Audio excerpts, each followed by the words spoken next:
Quickly, ये 16 मुकदमात की तफसील है जिसमें पैनामा केस है, बेंच की हैयत, ब्लू में एक खास माइंडसेट के जज साहिबान, फैसले एक ही जैसे।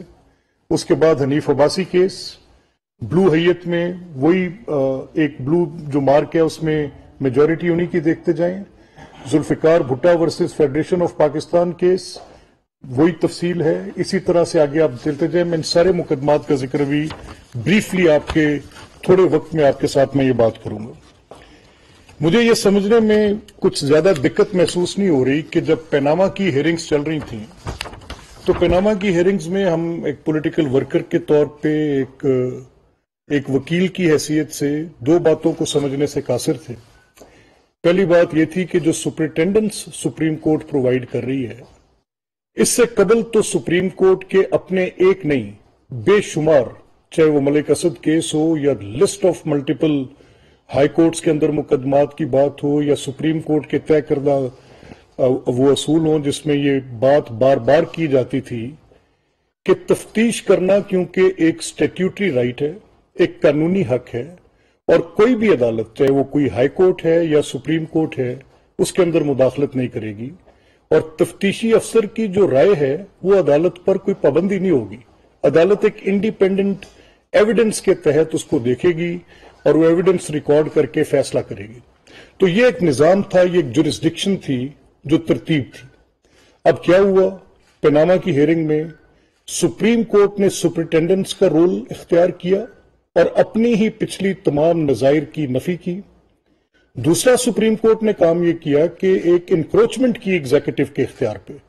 मैं उसमें वो उस डिटेल में नहीं जाता, जो सिर्फ मीडिया कंजम्पशन के लिए बातें थीं या कुछ और चीजें थीं, उनको आप एक तरफ रख दें। जो कोर्ट के अंदर रिमार्क्स थे, वो राहजनी के वो इशार थे, वो क्या कुछ था, वो मारियो पुट्जो के नावल में से उठाकर वो behind every great fortune there is a crime, वो बातें जो हम 8वीं 9वीं जमात में कंसीव कर गए थे, समझ गए थे, वो नॉवेल्स की बीच में कहानियों के अंदर से निकाल के वो माफिया के साथ रिलेट करने का।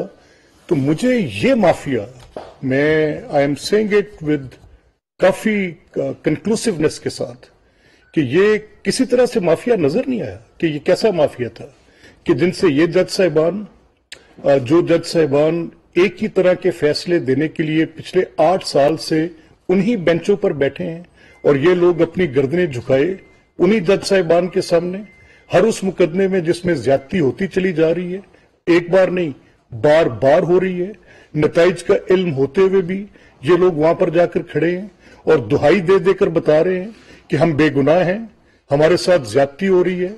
नॉन डेक्लरेटरी रिजीम के हिसाब उस वक्त पूछे जा रहे हैं जब आपने एक डेक्लरेशन की रिजीम क्रिएट कर दी। वो हिसाबात जो देने वाजिब भी नहीं है, उन पर बिठा के सजाएं दी जा रही हैं। जब करप्शन के कोई एविडेंसेस नहीं मिल रहे, आप उनके जाती कारोबारों में से तफसीलात निकालकर उनको एक बना के, एक आर्ट बना के, उसकी एक पूरी उसकी एक साइकिल बना के, शहजाद अकबर जैसे लोगों को बिठा के, नैब को एक टूल के तौर पे यूज करके, उसके ऊपर सुप्रीम कोर्ट से सुपरिटेंडेंट्स प्रोवाइड करके, उनसे मर्जी के नताइज हासिल करके, उसके बाद रोज सुबह सुप्रीम कोर्ट के कटहरे में खड़े करके, वो जज साहिबान जब ये फैसले कर रहे थे तब शायद ये भूल गए कि ये मामलात जो एक स्कीम के तहत एक स्कीम तरतीब दी गई थी। स्कीम क्या थी कि मियां नवाज शरीफ साहब का आउस्टर होगा। उनका आउस्टर कैसे होगा कि उनको पहले वजारत उज़्मा से फारिग किया जाएगा, फिर क्या होगा, उनको पार्टी की सदारत से फारिग किया जाएगा। वो भी जुर्म किसके खाते में आएगा, सुप्रीम कोर्ट फैसला करेगी कि यह पार्टी की सदारत भी नहीं कर सकती। वो पहले सारे मामलात, वो एएनपी की पिटिशंस की सन 70 से तरतीब दी गई जुरिस्डिक्शंस कि पार्टी की सदारत के मुतल्लिक सुप्रीम कोर्ट का व्यू क्या है, हाई कोर्ट्स का व्यू है, उन सबको एक साइड पर फेंक कर ये एक नई जुरिस्डिक्शन तरतीब देंगे और एक लाइफ टाइम डिस्क्वालिफिकेशन मियां नवाज शरीफ के साथ लगाएंगे। अब समझ आई, समझ कैसे आई कि क्या हुआ कि वही जज साहिबान, जैसे मैंने आपको ये चार्ट दिखाया, ये 16 मुकदमात का चार्ट है और ये उसकी तफसील है जो मैं उसके सामने रखने लगा हूं। और कनाइवेंस किनके साथ थी, जो बेनिफिशियरी थे इमरान खान, यानी एक मुकदमा जाएगा इमरान की बनी गाला का, वही बेंच के चंद मेजॉरिटी में बैठे जजेस, कोई एक दो और डिसेंटिंग हो गए बीच में बैठ जाएंगे, और वहां पर बैठ के उसी किस्म के हिसाबात में हनीफ अब्बासी की पिटीशन में उनको क्लीन चिट दी जाएगी। किस लिए क्लीन चिट दी जाएगी? कि कल कला जब इमरान की पार्टी होगी और वो इस पोजीशन में होगी तो उन्हीं चीफ जस्टिस साहब के बेटे टिकटें देने के लिए करोड़ों रुपए लेंगे। जो आपके सामने ऑडियो लीक्स की सूरत में अब कोई बात ढकी छुपी नहीं रह गई। वो साहब जिन्होंने वो टिकट खरीदी है पैसे देकर, वो उनके वालिद साहब इस बात को एडमिट कर रहे हैं कि हमारे साबिक चीफ जस्टिस साकिब निसार और उनके साथ ताल्लुकात हैं। ये सारी चीजें अब मीडिया में रिपोर्ट हो रही हैं। This needs a serious introspection. ये देख मांगती हैं कि अब आप ये सवालात उठाएं और इन पर ये बात करें। हम अब इन अदारों के उस तकद्दुस पे जिसके सामने हम रोज सरनगू होकर खड़े होते हैं, रोज माय लॉर्ड। अब मुझे 20 बार साकिब निसार साहब की कोर्ट में जाने का इत्तफाक हुआ। रोज मैंने उनको उस कुर्सी पे विराजमान माय लॉर्ड कहकर मुखातिब किया, अपना सर उनके सामने झुकाया।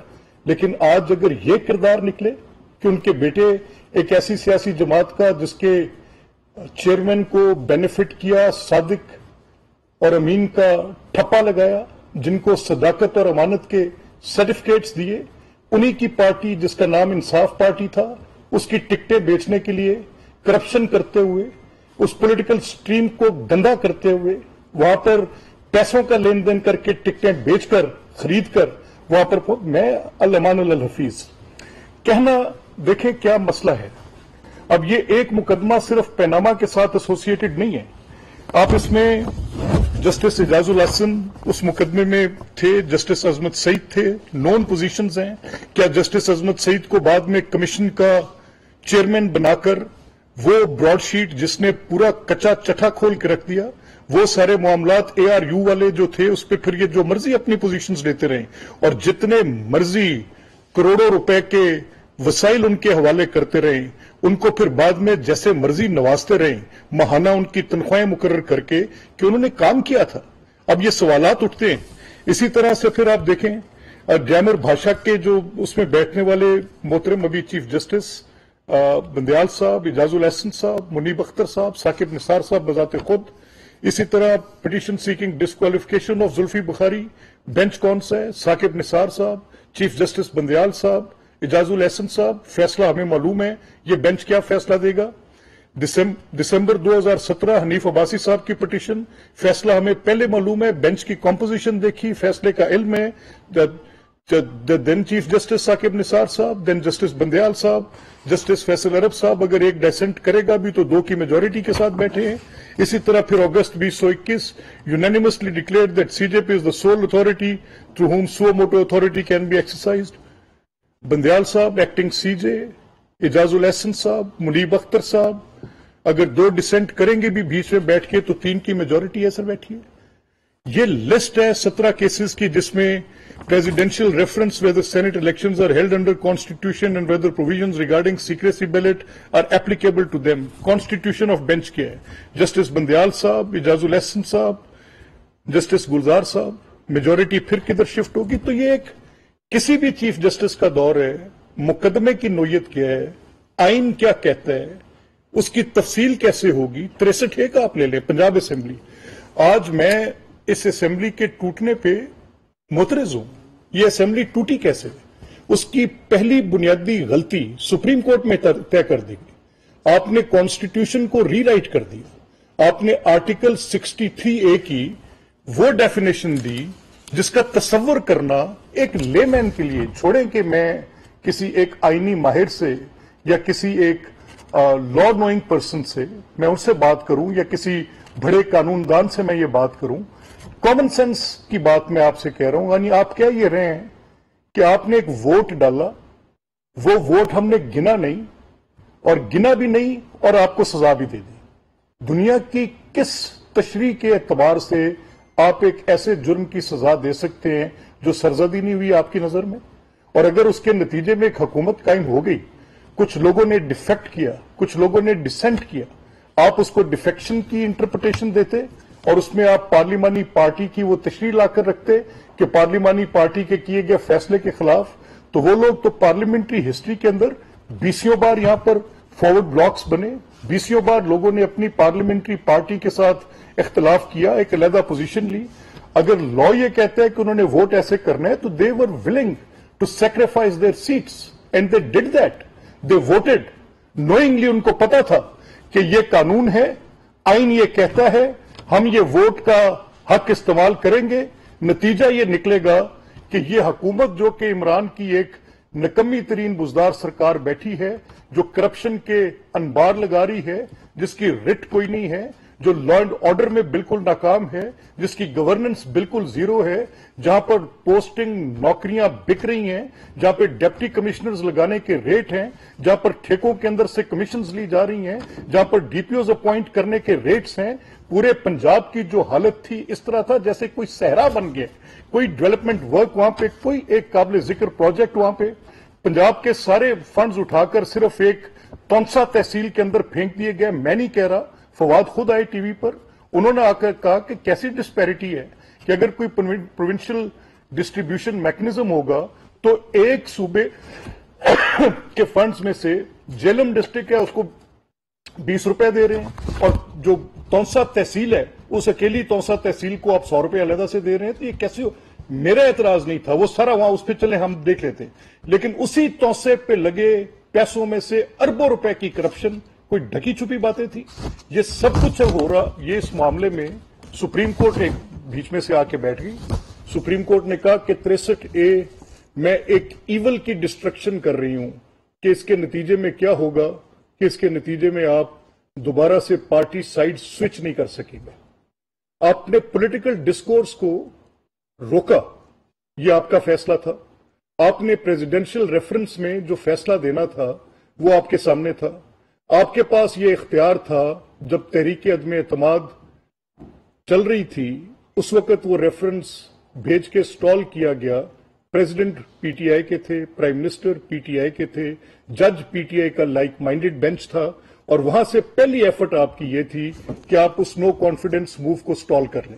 जब वो आपसे ना हो सका, क्योंकि कोई बात कहते वक्त कुछ तो कहना था, कोई तो रेशियो डिसाइडेंडी होनी थी, कुछ तो हकीकत हाल बतानी थी कि आइन की ये तशरीह कैसे कर पाएंगे कि आप उनके वोट देने के हक से उनको रोकेंगे। वो आपके ऑर्डर्स जो कि डिसोल्यूशन ऑफ असेंबली की बहाली के वक्त के ऑर्डर्स हैं, उनमें देखें आपने क्या फरमाया। और 63 है कि जब आप रेफरेंस पर आके फैसला देने लगे तो आपने क्या फैसला दे दिया, जिसमें मैंने सारी तफसील आपके सामने जिक्र की। तो उसके नतीजे में कायम हुई परवेज इलाही हुकूमत अगर असेंबली को 90 रोज में तोड़ती है तो दुरुस्त कर रहे हैं वो लोग जो रोक रहे हैं इस सारे प्रोसेस को।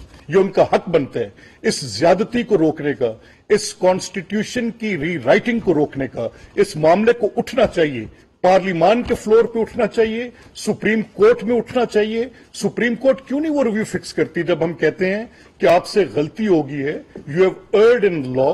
आप कॉन्स्टिट्यूशन की इंटरप्रिटेशन करते वक्त आप गलत कर बैठे हैं।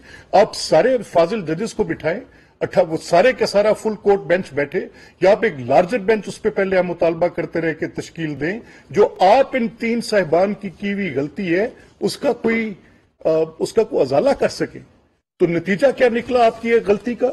सियासत में मुदाखलत का, अदालत में सियासत करने का, गलत अदालती फैसलों के सियासत को आलूदा करने का, कि उसके नतीजे में एक ऐसे बंदे के पास राइट आया जो अपना फैसला अपने ज़हन से ना कर सका। वो पार्लियामानी लीडर था, वो लीडर ऑफ द हाउस था, under influence of one party, जो पॉलिटिकल एक्सपीडियंसी के लिए पाकिस्तान के इंतखाबी अमल से लोगों का एतमाद उठाने के लिए जैसे पाकिस्तान की सियासत को बर्बाद किया, जैसे पाकिस्तान की मईशत को बर्बाद किया, जैसे पाकिस्तान की मुआशरत को बर्बाद किया, इस सब को तबाह करने के लिए पाकिस्तान के इंतखाबी अमल से साइकिल को डिस्टर्ब करके, इट्स ऑल प्री प्लान, सोचा समझा है।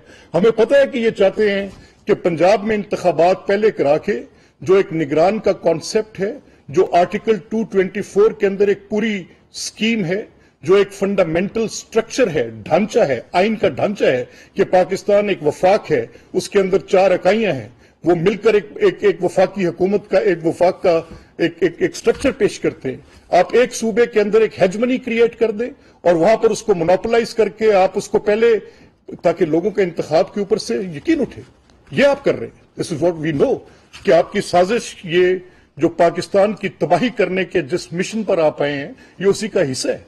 आप चलते चले जा रहे हैं, अदालत से आपको आपके कुछ बैठे तरफदारों की तरफ से वो सहूलतकारी मुयस्सर होती रही, जिसके नतीजे ये निकले कि आपको सदाकत व अमानत का लाइसेंस भी मिला, आपको 224 पूरे कॉन्स्टिट्यूशन की स्कीम से बाहर निकालकर एक पोजीशन पे खड़ा कर दिया गया, प्लेन स्पीकिंग 90 डेज।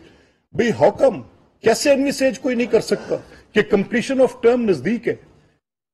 5 माह के अंदर जब आपने ये हरकत की अपनी मुद्दत पूरी करने के बाद, तो आप तो उन दिनों के अंदर 120 दिन के अंदर आके बाई इलेक्शंस नहीं करते कि इकट्ठे इलेक्शन होंगे। चाहे जाए कि आप एक वफाकी हुकूमत जो पूरी अमलदारी के साथ बैठी है, उसकी मौजूदगी में आप इंतखाबात की बात करें ताकि इंतखाबात मुतनाज़े हों, नताइज तस्लीम ना हो। चलें ये बैरियर आप क्रॉस कर भी ले तो फिर पंजाब में अगर आपके पास एक सियासी हुकूमत कायम हो जाए, किसी भी पार्टी की कायम हो जाए और वफाकी असेंबली के इलेक्शंस हों, तो उस वक्त पूरी अमलदारी के साथ वो हुकूमत बैठी हो ताकि उसके नताइज कोई तस्लीम ना करे और टोटल ब्रेकडाउन हो, कॉन्स्टिट्यूशनल ब्रेकडाउन हो, इंटेग्रिटी टूटे, पाकिस्तान की इंतखाबी अमल जो है वो बिल्कुल सैबोटेज होकर रह जाए। ये आपकी साजिश से हम बखूबी वाकिफ हैं। पाकिस्तान के आइन के तहफ़्फ़ुज़ के लिए, पाकिस्तान की सालमियत के लिए हम आपका डट कर मुकाबला करेंगे। फिर झगड़ा यह खत्म नहीं होता। आपके खिलाफ कोई कार्रवाई करे, आपके खिलाफ इलेक्शन कमीशन कार्रवाई करे, फॉरेन फंडिंग, अरबों रुपए की आपके पास करप्शन है। करप्शन, पब्लिक मनी की corruption is the worst type of corruption. आप लोगों के पर्सनल बिजनेसेस का हिसाब मांगते रहे, उन लोगों के जिनकी बड़े बिजनेस हाउसेस थे, जिनकी अरबों रुपए की इंडस्ट्रीज थी, जिनकी पाकिस्तान की इकोनॉमी में बड़ी कंट्रीब्यूशन थी, आपने उनको लाके कटहरे में खड़ा किया और आपने एक वो फसाद क्रिएट किया, फलाना चपड़ासी, फलाना ये वो। That was absolute nonsense, scrap. तसव्वुर भी कैसे किया जा सकता है कि एक डिपॉजिटर क्या हर बार खुद जाके बैंक अकाउंट। मैंने उस आदमी शहजाद अकबर को, मरहूम अरशद शरीफ अल्लाह उनको जन्नत में जगह दे, करवट करवट जन्नत नसीब करे, अच्छे दोस्त थे हमारे, उनके शो पे मैंने 20 बार उसे कन्फ्रंट किया और मैंने कहा कभी आपने बैंक का रेमिटेंस फॉर्म पढ़ा? Do you ever know what these fields are? What is field are आपको पता है? What is section 48 of deposition of accounts? जब एक पर्सनल बंदा आप अपने ऑफिस से किसी को भेजते हैं, आप अपने किसी फैमिली मेंबर को भेजते हैं, आप किसी ड्राइवर को भेजते हैं, ये मेरी अमाउंट्स हैं, आप जाके डिपॉजिट कर दें। बड़े बिजनेसमैन जिनके अरबों रुपए के कार, लेकिन एक कहानी थी, एक अफसाना था जो आपने तराशा था और उसमें आपको मुकम्मल मुआवनत वो पैनामा से हुई स्टार्ट, वो जीआईटी तश्कील बनी जब वो एग्जीक्यूटिव के इख्तियार को इंक्रोच करके उसमें एमआई के ब्रिगेडियर साहब, उसमें आईएसआई के ब्रिगेडियर साहब, करना क्या था? मुस्लिम लीग नून मियां नवाज शरीफ को फिक्स करना था। साकिब निसार साहब की सरबराही में उनके वो हम ख्याल जज साहिबान जो आज तक रिफ्लेक्शन नजर आ रही है। I need an answer for 63। Sir कैसे हो सकता है? आप पार्लियामेंट की कानून साजी को जो कि प्रोसीजरल है, मैं नहीं मान सकता कि इन फसीह बलीग आलिम बालिग इन मुनसफों को यह नहीं पता कि एक आईनी तरमीम क्या होती है और प्रोसीजर के लिए किया गया कानून, बनाया गया कानून और वो कानून साजी क्या होती है। मैं कैसे मानूं? लेकिन यहां लेंस डिफरेंट है। रोकना है। क्यों रोकना है? ताकि वो रेट बादशाह सलामत की जो जारी होती है उसके अंदर कोई कदगन ना लग जाए और वो इख्तियार एक के पास ही रहना चाहिए। ये एक अदारा जाती सूरत बनेगी। आप इसको धकील रहे हैं इस तरफ। And trust me, mark my word sir, I am just raising a word of question. मैं आपके सामने ये बात उठाकर किसी सियासी पोजीशन से बैठ के नहीं, आपने एक सियासी जमात को धकीला, उसके कायद को धकीला, उस पूरी पॉलिटिकल पार्टी को धकीला। कल परवेज इलाही साहब के ऊपर एक